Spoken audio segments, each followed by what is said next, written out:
sou Kelly Bot, ginecologista e obstetra aqui na cidade de Gramado, e hoje eu vim conversar com vocês sobre as fases do trabalho de parto. Trouxe minha amiga, Fernanda, fisio e doula aqui na cidade. Te apresenta pra gente, Fê, bem-vinda! Obrigada pelo convite, né, Prazer. de estar aqui. Bom, gente, eu sou Fernanda, eu sou fisioterapeuta de formação, né, e me especializei em fisioterapia pélvica no ano de 2013. E hoje a minha demanda maior em consultório, né, são gestantes, né, que procuram trabalhar, né, acompanhamento de parto e também questões urinárias, né, de incontinência urinária e dores na relação, enfim, toda a questão relacionada à saúde da mulher em todas as fases da vida a gente atende também. A gente encara, né, Exatamente. Fê? Muito bem. Hoje a gente vai falar especificamente sobre fases do trabalho de parto e os exercícios, as posições que podem beneficiar em cada fase do parto. Vou começar falando um pouquinho, Fê, sobre as fases do trabalho de parto. Do ponto de vista clínico, o trabalho de parto ele é dividido em 4 períodos. O primeiro período, que é o período da dilatação. O segundo, que compõe a fase latente e a fase ativa, que a gente vai falar na sequência. O segundo período, que é a expulsão, a saída do feto pela vagina. O terceiro período, que é a dequitação, que é a saída da placenta. E o quarto período, que é a primeira hora pós-parto. Mas quando a gente vai explicar para os pacientes isso, a gente começa falando sobre os pródromos. E os pródromos, eles não são, de fato, trabalho de parto. Os pródromos é um período que antecede o trabalho de parto. A gente costuma dizer que os pródromos, eles consistem em contrações irregulares, indolores e que não costumam alterar muito o colo. Pode até ter alguma dilatação, mas como não são contrações efetivas o suficiente, esse colo normalmente não tem grandes modificações, né? Então, o pródromo, ele pode durar 1, 2 dias, não raro, uma semana. A gente fala que as contrações, elas são indolores, mas cada mulher sente no seu corpo da sua forma, né? Tem paciente que refere que dói, e aí dor é uma coisa muito pessoal, cada um sente do seu jeito, né? Também depende de como esse bebê está posicionado na pelve, enfim, pode doer mais ou não. Mas, assim, os pródromos, então, são aquelas contrações irregulares que acontecem antes da gente entrar em trabalho de parto. Nem sempre a paciente vai ter os pródromos. Quando ela tem, a gente fala que ela está prodromando, e aí a gente sabe que o parto está próximo. Mas não é necessário que eles aconteçam. Pode ser que a paciente realmente já entre no trabalho de parto, na fase latente que a gente fala. Que são contrações também, desta forma, não efetivas o suficiente a ponto de causar grandes modificações de colo. Também não, a gente descreve elas como indolores, mas bem como eu acabei de falar, a dor é muito pessoal, então pode ser que a paciente sinta dor sim, mas não costuma doer. E essa fase latente, ela também não tem um período certo para durar, tá? A fase latente, ela também não dilata tanto.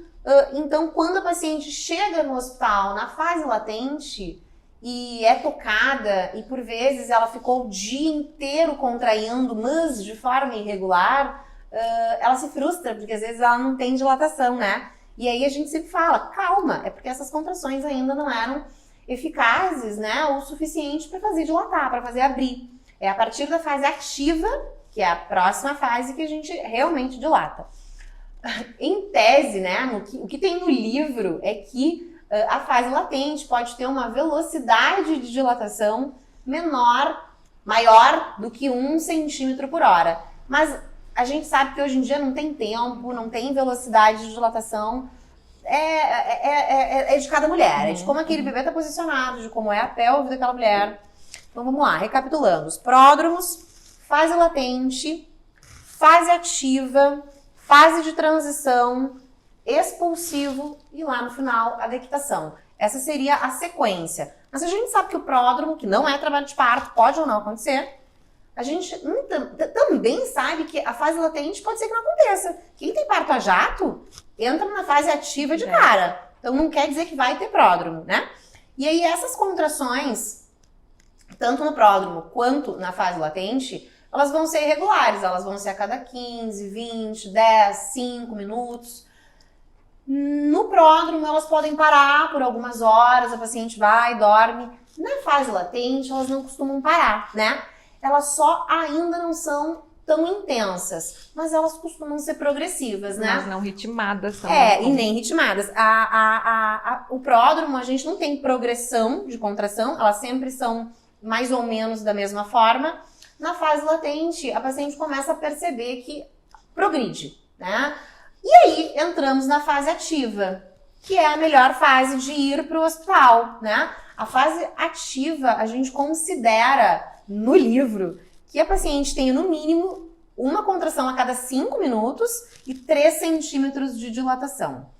Isso é em teoria. Na prática, a gente sabe que não é bem assim e que talvez essa paciente já tenha uma dilatação mais avançada ou ela ainda não tenha dilatação, porque o pródromo e a fase latente, eles podem fazê-la dilatar. 1, 2, 3, até 5 centímetros, só tocando pra gente saber. Na fase ativa, então, as contrações sim serão com dor. E aí a paciente tem que estar treinada, né? Com a respiração, com posições para lidar nesse processo de dor. Porque vai doer, sim, mas é uma dor que não mata, gente, tá? E também não é uma dor que a gente tem que vincular com sofrimento. Porque não é sofrimento, né? É um filho que tá vindo ali. Não é uma dor que vai matar, não é uma dor de uma coisa ruim, de uma doença. É uma dor do parto. A dor existe, mas o sofrimento é opcional, né? Exatamente, exatamente. E aí, então, nessa fase ativa, ela realmente vai ser progressiva, né? Então, nesse momento da fase de trabalho de parto ativa, a paciente, ela pode dilatar 1 centímetro a cada hora. Os livros dizem 1 centímetro por hora para as multíparas, as que já tiveram partos prévios, e 1 centímetro a cada 2 horas para as primíparas, né? As que ainda não pariram. A gente sabe que também não é assim. Tem paciente que dilata 4 centímetros em 1 hora, tem paciente que dilata 1 centímetro a cada 4 horas, e enquanto a ausculta fetal estiver normal, a gente pode esperar. A gente não precisa ter pressa. A paciente está contraindo bem, só está demorando um pouco mais para dilatar? Vamos trabalhar, vamos mudar a posição, né? Vamos buscar alternativas não medicamentosas para fazer evoluir esse parto. Sim. Não necessariamente eu preciso usar ocitocina. Porque veja bem, por que eu vou precisar de ocitocina para uma paciente que já está contraindo? Aí o que eu faço? Eu sobrecarrego esse bebê de contrações, esse bebê não oxigena adequadamente e começa a desacelerar. E aí o médico leva para cesárea. E aí a gente diz, meu Deus, graças a Deus, o doutor salvou o nenê. Na verdade, o doutor é que botou o nenê em sofrimento fetal de uma forma iatrogênica, né? A gente fala que tudo que o médico causa é iatrogênico porque usou ocitocina, né? Então, eu sempre falo assim, ó, quando não tem necessidade, não precisa da ocitocina, gente. Quando eu contraio, eu acabo...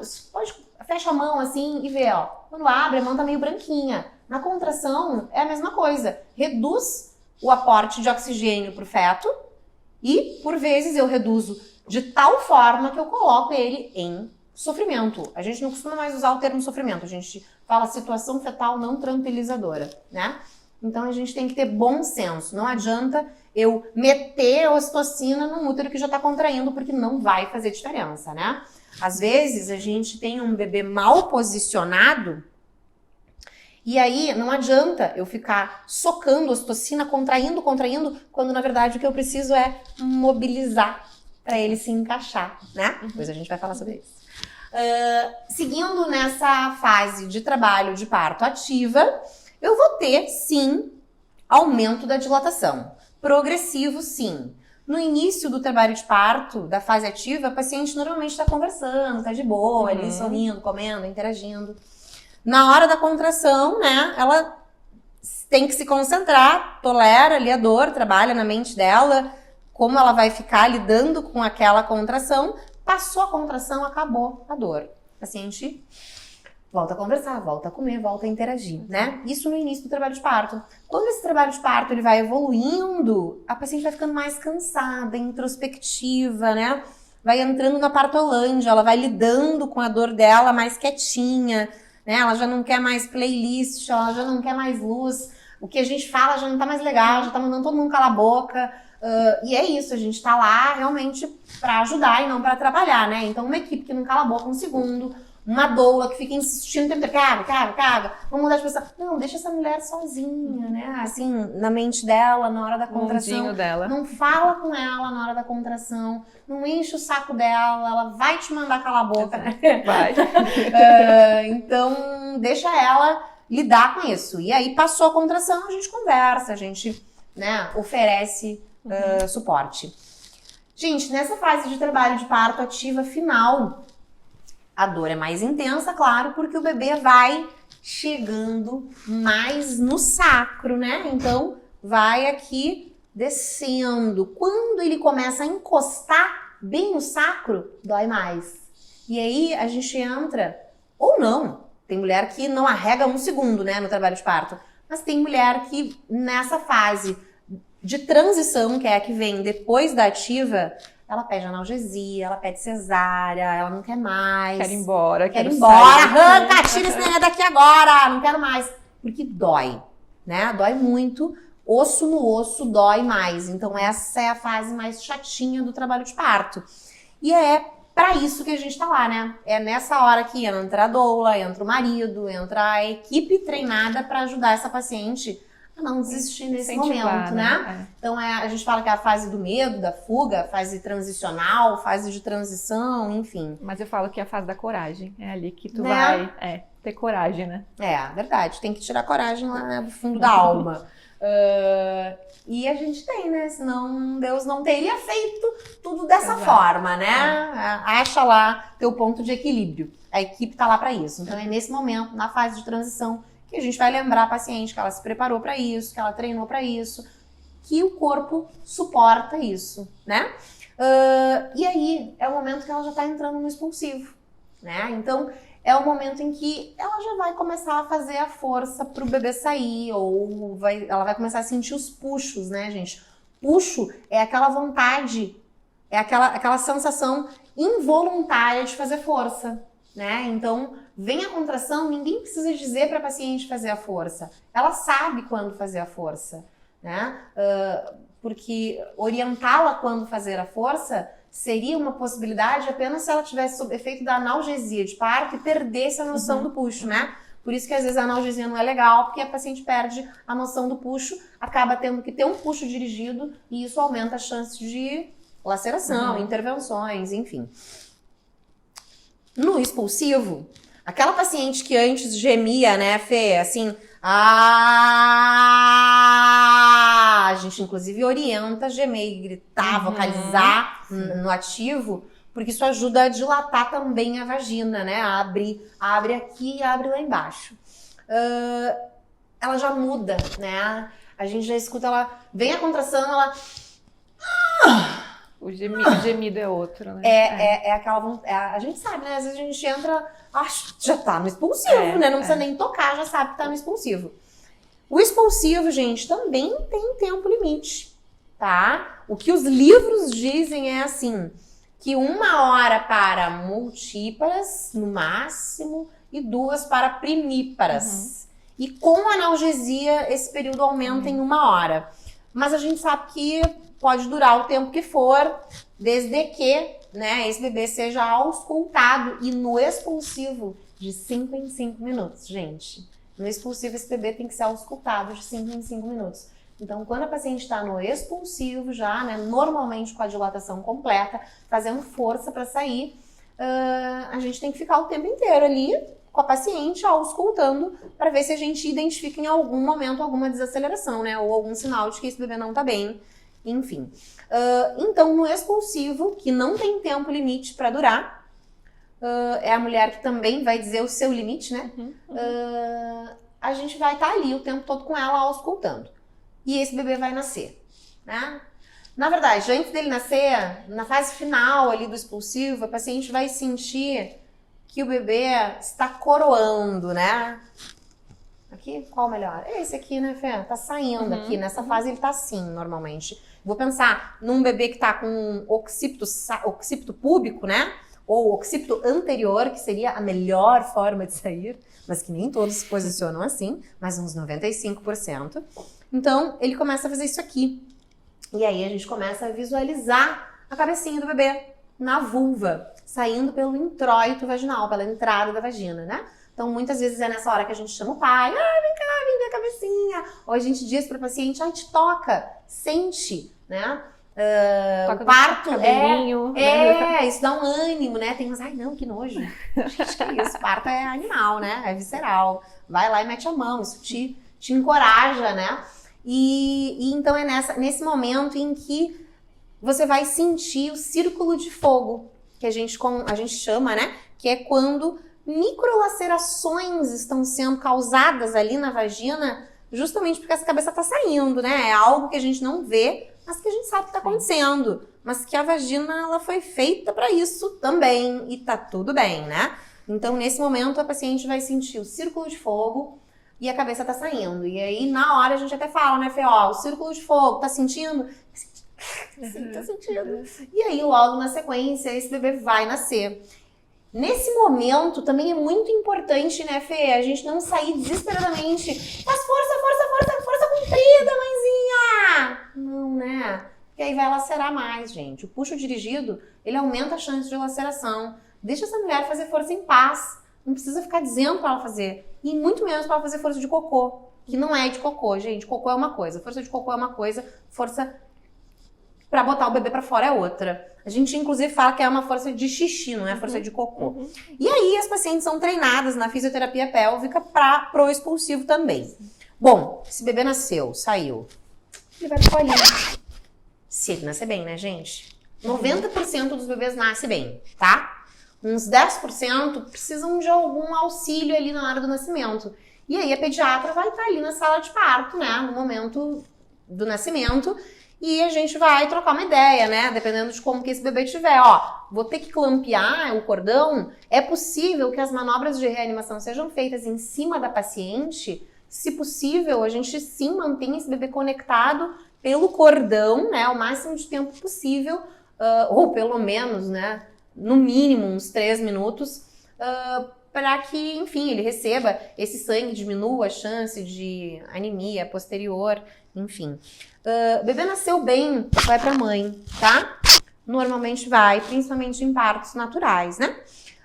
Bebê não nasceu bem, se clampeia o cordão, se entrega para o pediatra e a pediatra vai tomar todas as medidas necessárias, né? Enquanto a paciente está curtindo ali com o neném no colinho a golden hour, né? Que é aquela hora pós-parto, a gente entra no quarto período, que é, na verdade, o terceiro período, que é a dequitação, né? Que é a saída da placenta. E aí, neste momento, a placenta vai levar de 20 minutos, no máximo 1h30. Eu tive paciente que levou umas 2 horas, mas enfim, normalmente em 20 minutos essa placenta já saiu. E por vezes, e o ideal, gente, não é que se tracione o cordão, tá? Então, antigamente se dizia para ter um manejo ativo nessa fase para diminuir chance de hemorragia pós-parto. A gente sabe que simplesmente fazendo ocitocina intramuscular já diminui. E sim, nesse caso a ocitocina sempre é bem-vinda e ela é rotineira. Então a gente usa 10 unidades, 2 ampolas de ocitocina intramuscular na coxa para evitar a hemorragia pós-parto. E aí é o momento em que a paciente está ali com o bebê, curtindo. E aí, às vezes, a paciente sente, assim, um desconforto. Tá doendo aqui. A gente dá uma tracionada muito suave no cordão e a placenta já tá na vagina. A gente tira, né, a placenta. E, enfim, tá a placenta normalmente conectada com o bebê. Quando a mãe é negativa, a gente tem que coletar sangue do cordão. E aí, enfim, é um pouquinho diferente essa parte, mas pode aguardar sim a placenta sair para fazer a coleta. Não é porque a mãe é negativa que eu tenho que clampear imediatamente o cordão, tá, gente? Isso é uma falácia. A gente pode sim, inclusive, esperar a placenta sair para fazer a coleta do sangue. Qualquer médico bem treinado consegue fazer isso. E, enfim, né? Dequitou, curtição. Não, a gente vai ter que revisar o trajeto, tá? A gente mente que passa tudo quando o neném nasce. Mas tem algumas coisinhas, né? Ainda tem que ter o nascimento da placenta. E aí, depois da placenta, a gente vai revisar o trajeto. O que é isso? É olhar se teve algum local com laceração, né? Pra ver se tem que suturar, enfim. A maior parte das lacerações são de primeiro grau e não exigem sutura, tá? Por quê? Porque sutura incomoda, né? O fio, ele é um corpo estranho, ele tá ali e, querendo ou não, coça mais, incomoda mais. Então, se eu tiver uma laceração grau 1, ou seja, uma laceração apenas de mucosa, que não tá sangrando, que não distorceu a anatomia, eu não preciso suturar. Essa paciente vai sentir muito menos desconforto se cicatrizar, né, naturalmente. A gente só orienta ela, de repente, dependendo do local, normalmente é posterior, entre a vagina e o ânus, a manter as pernas um pouquinho mais fechadinhas para ajudar a anatomia na cicatrização. Posso abrir um parênteses? Vamos lá! Agora eu já falei o que eu queria. Muita mulher chega, né, no consultório se preocupada com a laceração perineal. Né? Gente, laceração não quer dizer que não deu certo. Não, né? A laceração faz parte. Bota a culpa, pô, mas eu fiz fisioterapia e mesmo assim eu lacerei. Decepciona, né? Lacerei. Dificilmente, né, Kelly, tem um parto, raros. Cara, eu vou te dizer que assim, Fê, raros. Quanto melhor a gente maneja os pacientes, menos laceração a gente tem. Sim. Né? Mas a gente teve uma paciente agora, recente, Uhum. que no parto dela, 2 anos atrás, ela lacerou, ela tava na banqueta. A gente vai falar sobre isso. Sim. Banqueta é meio filha da puta, gente. Ela não é nossa queridinha. Ela lacerou e ela teve uma laceração grande. Eu lembro que eu comentei com ela, ai, tá doendo em mim aqui te suturar, porque foi bastante. E aí, claro que a gente como profissional também melhora, né, Fê? Sim. E a paciente já na segunda gestação, ela também tem uma noção melhor. Então eu falei pra ela, olha, fulana, eu acredito muito que dessa vez não vai nem lacerar. Eu acreditava também. Né? Deu uma laceradinha, bem discreta, grau 1, que a gente não precisou suturar. Sim. Então isso é uma vitória, né? Sim. Mas isso tá muito relacionado com a equipe, não só com a paciente, né? Exato. Então, e é uma coisa que assim, cara, o outro parto dela foi há 2 anos atrás. Mas posicionamento também, a vocalização. E a gente como profissional tá melhor, a gente sabe manejar melhor o parto, Sim, né? sim. Então, seja mais suave no expulsivo, né? O expulsivo, ele não tem que ser afoito.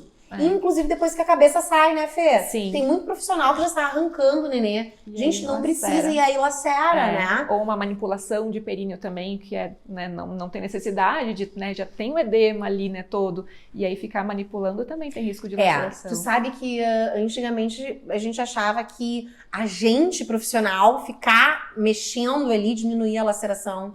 Só que tu imagina o grau de desconforto dessa mulher que já tem uma cabeça saindo ali. Tá tomando dedada ainda do médico, né? Eu lembro que às vezes as pacientes diziam, ai, não toca, porque eu também tocava muito. E a gente vai melhorando, né, e gente? aí acha que tá ajudando, mas acha que tá ajudando. E eu dizia, não, mas eu tô querendo te ajudar aqui, não sei o que. Não, gente, para de enfiar o dedo nessa mulher, né? Deixa ela parir em paz. Falando da cabeça. A cabeça saiu, gente, não é necessariamente no mesmo momento que tem que sair o corpo. A gente pode sim ter a paciência de esperar 1 minutinho. No máximo 2, vai vir a próxima contração. Esse bebê não vai morrer asfixiado porque a cabeça ficou ali. E às vezes Lembrem, ele força, precisa só o útero já empurra. Lembrem, ele não estava respirando e tudo bem ele nascer roxinho, tá? O útero é um ambiente de baixa oxigenação, então eles nascem roxinhos. Então não se assusta. Ai, meu Deus, mas tá roxo. Tá roxo porque não respirou. Quando respirar, vai oxigenar, vai ficar rosinha. E aí, sim, na próxima contração, o corpo sai, né? E muitas vêm em busca do períneo íntegro, que às vezes não existe, né? E raramente acontece períneo íntegro, só que a gente precisa mais pensar na função desse assoalho pélvico, né? E mesmo que tenha lacerado, mas como que ficou a função desse assoalho pélvico? Uma laceração grau 1 não vai causar problema nenhum, né, gente? Exato. É só mucosa que rasgou, exatamente, né? Claro que uma laceração grau 2... né? Então rompe um pouquinho ali o músculo, a gente tem que saber suturar, né? E aí, claro, ela vai ter o treino depois no pós-parto. Exatamente. Uma laceração 3 é um pouco pior. Um dia a gente faz um vídeo só sobre laceração, gente. Sim, tem muita coisa. Né? Muita coisa.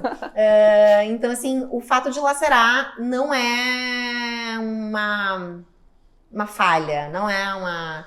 Não é, ai, não... Onde que eu errei, Errei, né? não, gente, faz parte. Exato, fisiológico, do parto. Fisiológico. Sim. Que mais, Não Fê? sei. Vamos falar sobre as posições? Vamos? Sim. Gente, eu vou botar um look, então, que a Fê vai me usar pra vocês aprenderem, vendo, assim, né?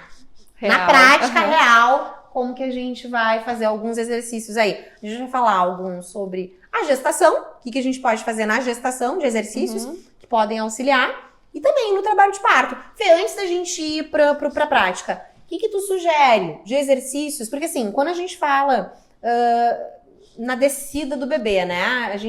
Às vezes a gente fica muito focado em dilatação, né, Fê? Isso aqui é pra gente saber a dilatação, gente. 10. Por que a gente fala 10 centímetros? Porque normalmente o diâmetro biparietal entre um parieto e outro do bebê mede 10 centímetros. Mas tem bebê que é 8. Tem bebê que é 12. Sim. Tem bebê que não nasce defletido assim. Que não nasce fletido assim, que nasce defletido assim. E aí aumenta o diâmetro, né, gente? Por isso que os exercícios na fisiopélvica são tão importantes, né? Para tentar chacoalhar e encaixar esse bebê. Exatamente, né? As pessoas ficam muito preocupadas com a dilatação, mas tem que saber também que o bebê ele vai descer 10 centímetros na pelve, né? E para às vezes tem partos que fluem super bem, a mulher sabe até se posicionar e não precisa ficar fazendo também uma maratona, um crossfit do parto, porque não é essa a ideia. Mas tem casos que a gente atua, né? E é bom essa comunicação com o médico obstetra, né? De cada vez que ela for fazer o toque, saber a localização pra gente conseguir também Qual atuar. é a posição, né, Exato, Fê? exato. Porque se o bebê tá no estreito superior ainda, tá entrando na pelve. Sim. Que exercícios que tu sugere? A gente tem que abrir, posso pegar a pelve? Claro, pega tudo aí. A gente tem que abrir o estreito superior da pelve, né? Que é esse aqui, gente. Exatamente. Né? Mostra aqui, Fê. Esse aqui é o estreito superior, gente. E aí a gente começa a fazer exercícios que favoreçam, né, essa descida, colocando essa abertura. Né? Isso, exatamente. E descida também, Sim. né? Encaixando o sacro para frente, né, para abrir esse estreito aqui e ampliar esse diâmetro, né? Quando o bebê está na fase no meio da pelve, né, no plano 0 ali, é a fase mais difícil para eles descerem, né, e vencerem esses bloqueios ósseos, né? E aí a fase que a gente fala que é a fase da peneira, né?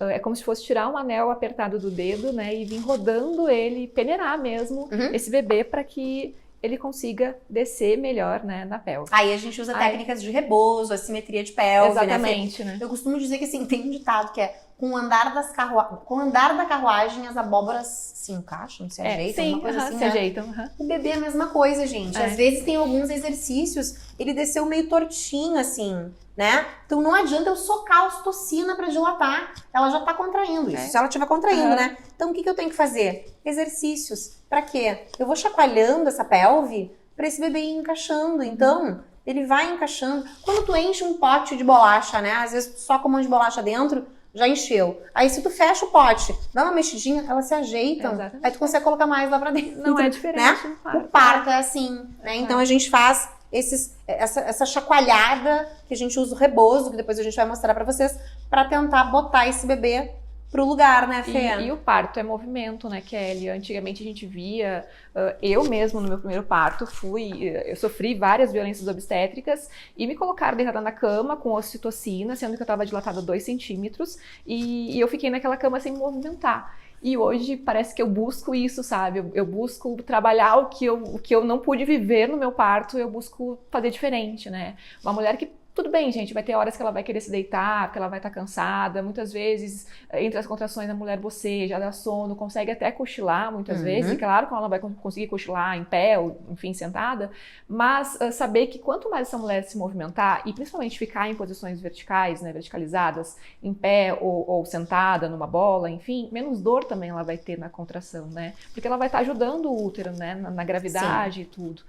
Então, precisa de movimento. Não se ela tem fica outra deitada, forma. a gente força o sacro aqui, né? E aí não amplia. Essa parte é móvel. Sim. Então, se eu fico em pé, facilita. Se eu fico deitada, sentada em cima, por isso que a gente fala que a posição de litotomia, que é deitada de barriga pra cima, só beneficia o médico. Exato. E realmente, ela foi feita pra beneficiar. Foi um francês, filho da mãe, que arrumou essa posição. Fica no nível, né, dos olhos. Pra quê? E, inclusive, eu tava revisando pra conversar com vocês, porque a gente se prepara, né? Pra não vir aqui falar bobagem. No livro, eu tenho um livro antigo lá que eu tava olhando, gente, recomenda pra ser feita episiotomia, né? Deixar a paciente para poder adequadamente fazer antisepsia e episiotomia, Pra né? ajudar. Jesus! Então, assim, não, né? A posição de litotomia é uma das piores porque ela não amplia isso aqui. Fica fixo né? Às vezes a paciente gosta dessa posição. Também. E tudo bem, né? Mas até Se é um parto, dá pra adaptar também, até e a é um posição. parto que tá fluido. Eu já tive paciente que entalou. Que tava ali querendo se virar de lado, mas entalou de barriga pra cima, não conseguia mais, tava no expulsivo, acabou Foi assim. expulsando de barriga pra cima. Depois a gente até ria juntas. Mas essa era a única que eu não queria, né? Mas foi, acontece. E tá tudo bem, desde que nasça, né? E bem, e todo mundo fique bem, tá ótimo. Sim. Mas o ideal é não ficar deitadinha, né? Nessa posição. E a gente vem de um cenário, né, de novelas, de filmes, né, que as mulheres pariam assim, né? Sim. E às vezes vem gestantes ou o pai da acompanhante da gestante, mas eu achei que era com a mulher na perneira, ali naquela cama e o médico ali em cima. E é a pior posição que existe, né? E a banqueta de parto veio para favorecer o parto, né, para te parir de cócoras, um cócoras mais confortável, na verdade, mas não deixa de parecer muito ali a posição de litotomia, porque o saco fica bloqueado. Então é uma litotomia disfarçada ali, de banqueta, né? Na verdade. A verdade é essa. A banqueta, algumas realmente se beneficiam. As piores lacerações que eu tive foram em banqueta, né? Mas, enfim, às vezes a paciente tá muito cansada, quer apoiar, não consegue ficar. E é uma possibilidade. Mas tem umas dicas que eu vou dar depois também de como usar a banqueta de uma forma, né, menos pior. Menos nociva, né? Exatamente. Muito bem. E aí, quando o bebê estiver baixo, né, na pelve, quando ele estiver já entrando aqui, a gente tem que abrir esse estreito aqui inferior, né, e o sacro também, e aí com exercícios na bola, que depois a gente vai demonstrar, né, mas para favorecer mesmo o bebê baixo e favorecer também a libido expulsivo, ampliando esse canal aqui da pelve, né? Isso aí. Partiu demonstrar. Vamos. Oi, gente. Agora aqui na prática, vamos mostrar para elas, para eles, o que fazerem. Gente, quando a gente pensa em bebê alto na pelve, geralmente o esperado é que esteja na fase latente, mas vou explicar também, Kelly, que às vezes a mulher tá dilatando super bem, mas o bebê continua alto na pelve, né? E muitas vezes a gente vai conseguir, muitas perguntam, né, gestante, tá, mas como é que eu vou saber? Eu vou sentir esse momento? Dificilmente sente, né, Kelly, onde o bebê tá. A gente consegue se guiar mesmo pelo toque, né, da Kelly na paciente, e ali ela vai dizer se o bebê tá dilatando e se ele tá descendo. E aí, a partir disso, a gente consegue fazer os exercícios voltados específicos, né, para cada fase. É por isso que é importante o médico falar em qual plano que o bebê tá, né, gente? Exato, né? Não se preocupar só com a dilatação, né? Então, se o bebê estiver alto na pelve, a gente tem que ampliar essa estrutura aqui, abrindo as pernas, né, para fora, para ampliar esse diâmetro. E importante também dizer, tá, gente? A gente tem que cuidar muito que o ângulo das pernas, né, de vocês fiquem a 90 graus na bola. Então, existe uma tabelinha, isso jogar no Google, tu vai entender que tem uma tabela para cada tamanho, né, de pessoa, cada estatura, e aí tu compra adequado, né, para não acontecer de tu... Esta daqui é 65, tá meio murcha. Tá. Poderia estar um pouquinho mais cheia. Exatamente. Só que esta daqui também é 65, meus amores. E olha o tamanho. Então, gente, olha só. Essa daqui é 65, só que essa também é 65. Então, se vocês forem comprar pela internet, não testarem, na hora que chegar, se chegar assim, ó, vocês vejam que não tá 90, né, Fê? Não. Então, de repente, usar mais murcha, né? É. Ou melhor mesmo é provar, né? Testar na hora de comprar, e né? usar bem cheia, tá? Tem que estar bem cheia pra Isso mesmo. funcionar. Né? Às vezes a paciente é enorme e vai pro hospital, a bola não tá de acordo, né? Sim. Então tem que estar aqui em 90 graus, né? Em Exato. relação ao meu corpo. E sentadinha também alinhada em cima dos isquios, né? Não senta no sacro, né, gente? Aquela posição assim, ó, sentada lá atrás. Senta nos isquios. Isquios são esses ossinhos que quando a gente toca aqui, a gente senta neles, né? Sim. E é uma bola murcha, tu não vai conseguir sentar alinhada, né? Tu vai sentar em cima dos isquios. Então, por isso que a importância também da bola bem cheia. Os isquios são muito importantes, gente. Assim, ó. Os isquios, então a gente vai sentar, né, aqui. E essa parte, que são as espinhas isquiáticas, que é o que quando a gente faz o toque vaginal, a gente sente. E é baseado nesse local que a gente vai dizer em que plano que o bebê tá. Como a Fê estava falando, às vezes a paciente pode estar com 8, 9 centímetros e o bebê tá alto. Eu toco, ele não tá baixo ainda, ele tá em menos 2 de DELI, ou seja, tá aqui para cima das espinhas isquiáticas. Quando eu coloco o dedo na vagina, eu sinto um ossinho ali. Esse é o meu parâmetro para dizer em qual altura o bebê tá, né? Então, os isquios, as espinhas isquiásticas são aqui, e aqui é quando a gente fala os isquios em que a gente vai sentar em cima deles. É o ossinho que a gente senta. E aqui o sacro, né? Muitas vezes a gente até orienta que essa gestante, ela compre uma bola durante a gestação, né? Investe ali uns 50, 60 reais, acho que... Gente, a bola é ótima. A gente usa no pós-parto pra nanar o nenê. Exatamente. Esse aqui eu usei muito. Eu não usei com a Maria, eu usei com o Chico. Sim. Eu nanava ele direto. Só que um dia eu cheguei em casa e meu marido tava nanando ele na minha bola. Só que meu marido mede 1,94 m, né? E mais de 100 quilos. Então não dá, gente, tá? A bola tem que ser para aquela pessoa, porque senão, além de tudo, vai que estoura. E a gente eu recomendo muito com uma paciente que passa muito tempo sentada, eu trabalho no escritório o dia inteiro sentada. Pô, a gente tá sentada ali em cima do sacro, né? Isso tá limitando o movimento dela. Um sacro que precisa estar amplo depois, pra gestação e lá, principalmente no parto, ela tá sentada sobre. Aí a gente orienta que compre uma bola dessas e passe algum tempo do período do dia, né? Pelo menos sentada, porque pelo menos assim ela tá alinhada. Ela não tá sentada naquele vício, né? De sentar errado, né? Que não poderia. Tá, mas voltando aqui, quando o bebê tá alto na pelve, ó, isso. Como que eu fico? A gente vira o pé pra fora, pra ampliar o estreito superior e começa a colocar o sacro pra dentro. Eu não preciso fazer uma lordose, né, gente? Lembra disso? Não. É só sentar nos isquios, mas também não se empinem demais, assim como não é pra fazer assim, não é pra fazer assim, né? Exatamente. É aqui. E aqui tem que ficar paradinho, né? Porque tu vai movimentar somente a pelve mesmo, né? Então não fazer compensações com o corpo. Quando eu me apoio nos joelhos, elevo um pouquinho, né, a pelve da bola, eu consigo mais amplitude ainda de movimento. Então eu colocaria a minha pelve para dentro nessa fase e neutra. Dentro e neutra. Dentro e neutra. Fica fazendo esse movimento ali de báscula, né? Mas só para frente. Esse movimento também, eu sempre falo para as pacientes, quando tá no expulsivo, é muito bom, né? Sim, para ajudar o bebê a deslizar pelo cóccix. Exatamente. Dá para inclinar a pelve para um lado e para o outro, como se fosse levantar a bunda da bola, né? E fazer um círculo, mas um círculo mais achatadinho nessa fase. Só que a mulher ela não vai conseguir se movimentar durante a contração. Isso ela vai fazer nos intervalos das contrações. No momento da contração, e se o bebê estiver alto, sabendo o posicionamento dele, colocar o sacro para dentro nesse momento, deixar, e aí só parar, ficar paradinha, com o sacro para dentro e deixar a contração passar. E aí respirar, exatamente, se conectar ali com esse momento, né? E aí, quando passar a contração, ela volta a fazer o exercício de novo. Lembrando também, gente, que a gente não precisa, tem mulheres que não se agradam de sentar na bola, ou que cansam, às vezes chegar no hospital, a bola tá super murcha e quase que sentou no chão, que dá pra fazer esses exercícios em pé também. E nunca usem sem calcinha, né, gente? Também. Pelo amor de Deus. Uma vez eu vi peguei uma... Cara, a bola do hospital, né? A menina arregaçada ali. Não, gente, pelo amor de Deus, tá sujo. Bota uma calcinha ou um lençolzinho em cima da bola. Exatamente.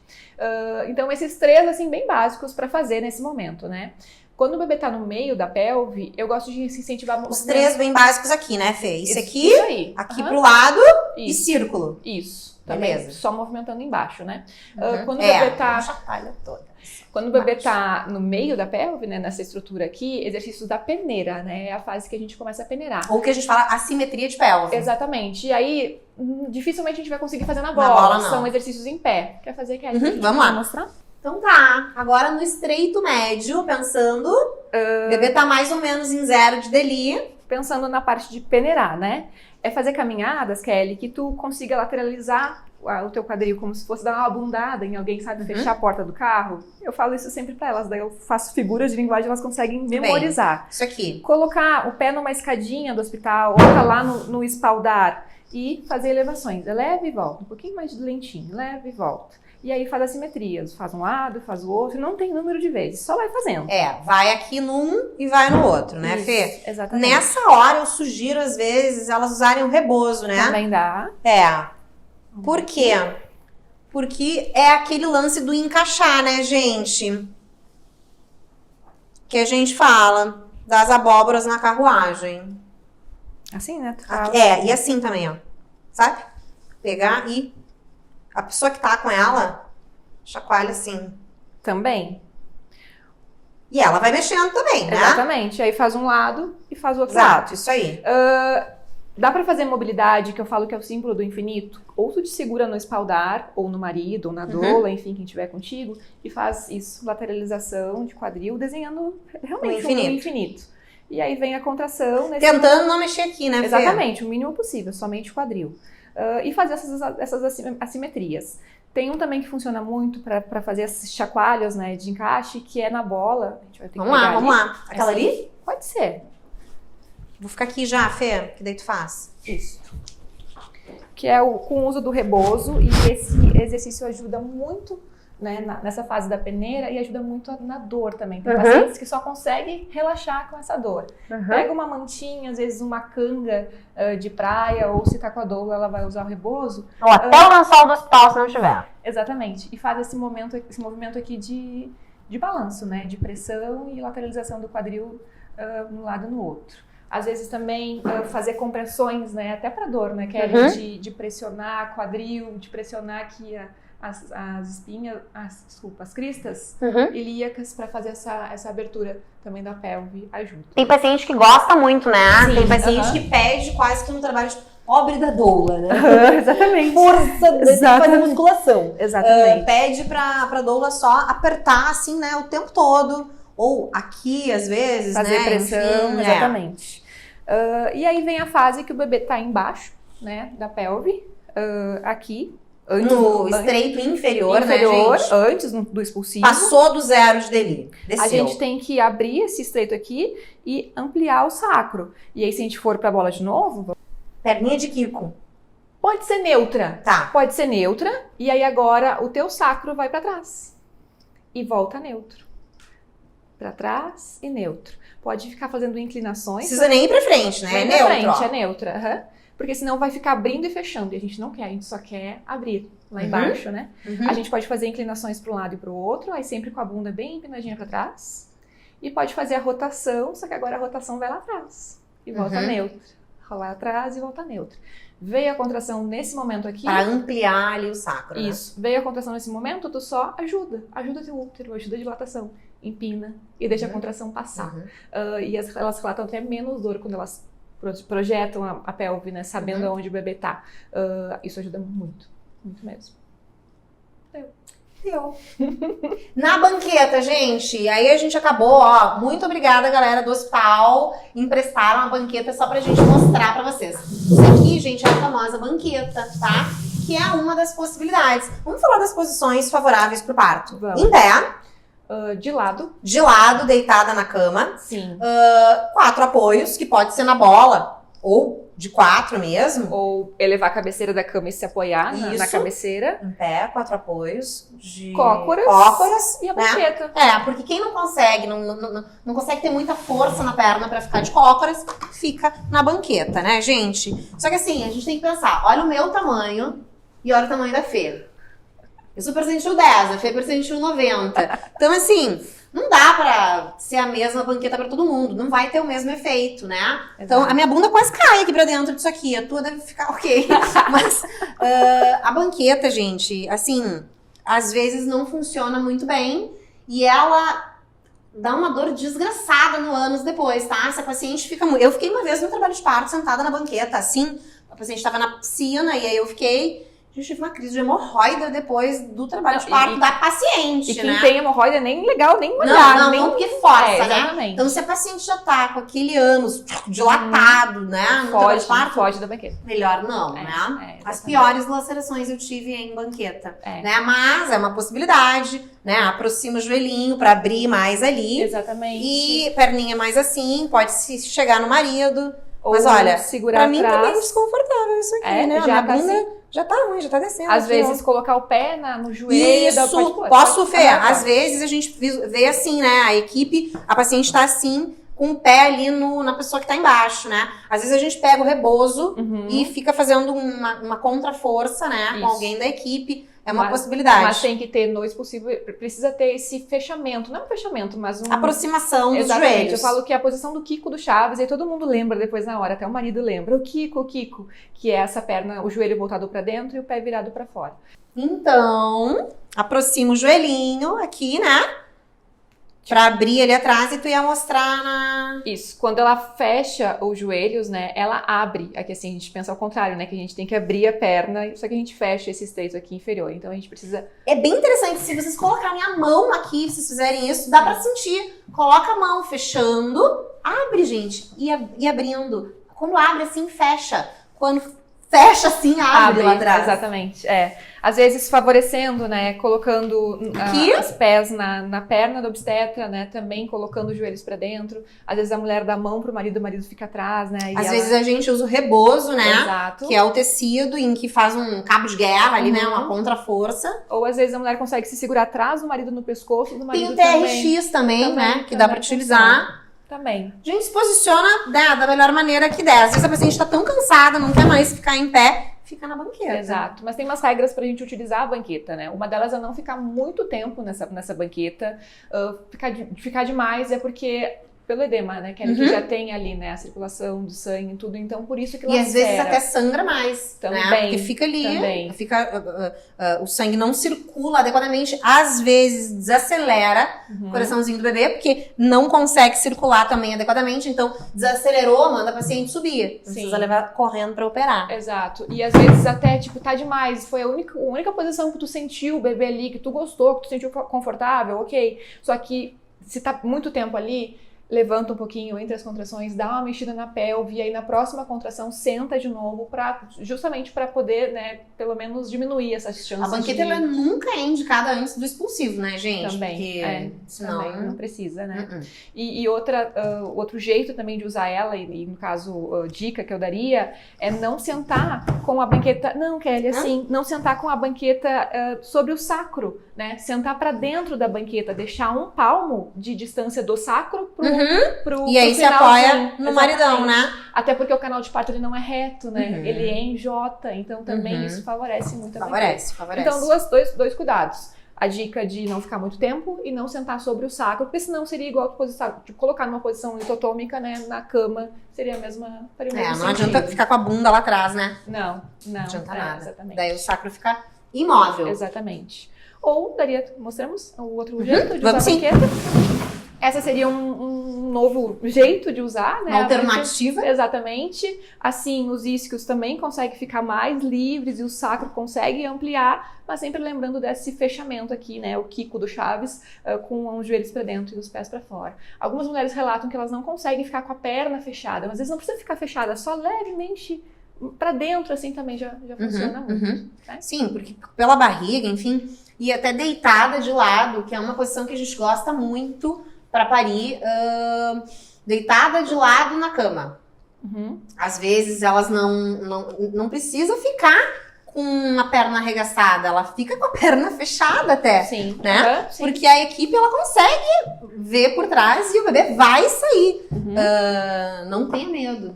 Quer demonstrar? Vamos. Então, tô aqui no trabalho de parto, a equipe tá lá, eu fico aqui, né? Então eu inclusive tô aproximando o joelho, é bom. E o bebê tá aqui, tá exposto. Exato. Né? Muitas vezes vem a doula, né? Às vezes a própria gente Kelly também coloca, segura a perninha. Coloca a perna da paciente no ombro mesmo, às vezes apoia o joelho no próprio quadril, né? Mas precisa ter essa abertura de pelve aqui embaixo, né? Se tu fizer isso aqui, mesma coisa. Assim, tu fecha os isquios e assim tu abre. E às vezes nesse momento aqui também a gente dá esse rebozo pra mulher fazer a força, né? Segura aqui. Isso, e aí funciona super. E é uma postura que protege muito o assoalho pélvico, né? De lacerações graves, então é isso mesmo. Bem boa pra essa questão também. Aí depois teria a posição de 4 apoios. Vou fazer aqui. Pegar essa. Isso. Também, né? Pode aproximar o pezinho aqui, liberar aqui. Isso. De 4 apoios é uma posição bem boa, porque dói bastante a lombar, né? A mulher relata bastante dor e desconforto aqui, né? O marido consegue acessar, a doula consegue acessar a lombar dessa mulher. Dá pra fazer o rebozo nesse momento, dá pra fazer as compressões, né? Do quadril. E também posicionar. Essa é uma das posições que o bebê melhor oxigena, né? No parto ali. Então, cuidar também aqui. Porque não tem compressão de nada, né? A mulher também respira melhor.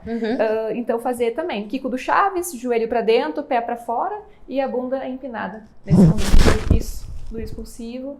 E é uma postura também que diminui as chances de lacerações graves. Vamos dar a dica do edema de colo? Sim, vamos. Paciente que tá com edema de colo, não sabe o que fazer, né? Sabe que isso aqui também vou mostrar o feijão depois, né? Tá. Mas o edema de colo, o ideal é que a paciente fique numa posição genopeitoral, gente. É isso aqui mesmo. É. Se conseguir encostar o peito no chão, melhor. Exato. Tá? Ou na cama, enfim. E não é assim, Boa. 5 minutos. E confortável também. É bancar, assim, às vezes uma meia hora pra desfazer o edema. Exato. O edema de colo, eu já vou dar a dica também que dá pra colocar uma luvinha com gelo dentro, sabe? Pode ajudar. Sim.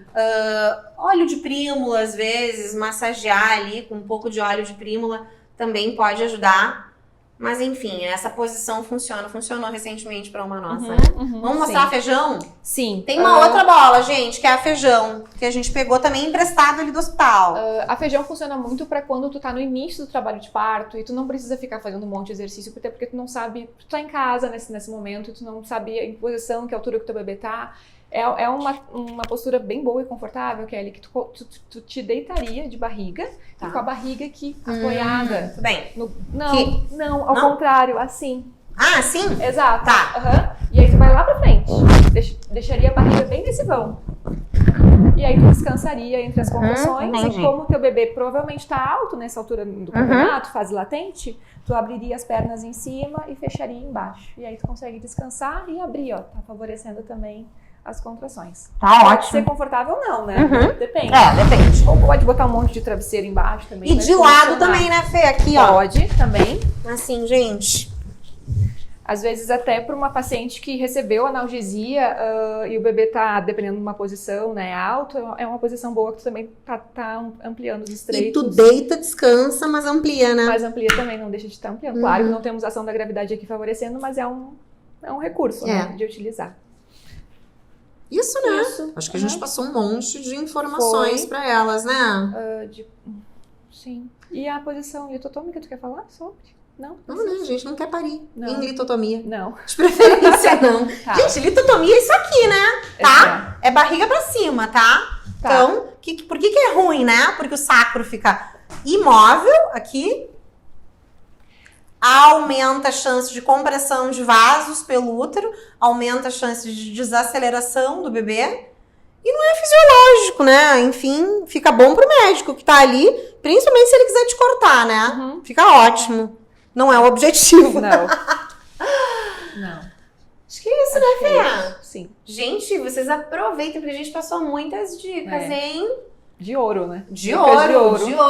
De mãe pra filha. Fê, muito obrigada. Obrigada eu. Adorei, amei. Ai, eu também. Chama sempre. Ai, eu quero. Eu tô só pelo próximo. Obrigada, Kelly. Eu que agradeço, amor. Coração, gente, beijos. Tchau, gente. Até o próximo vídeo.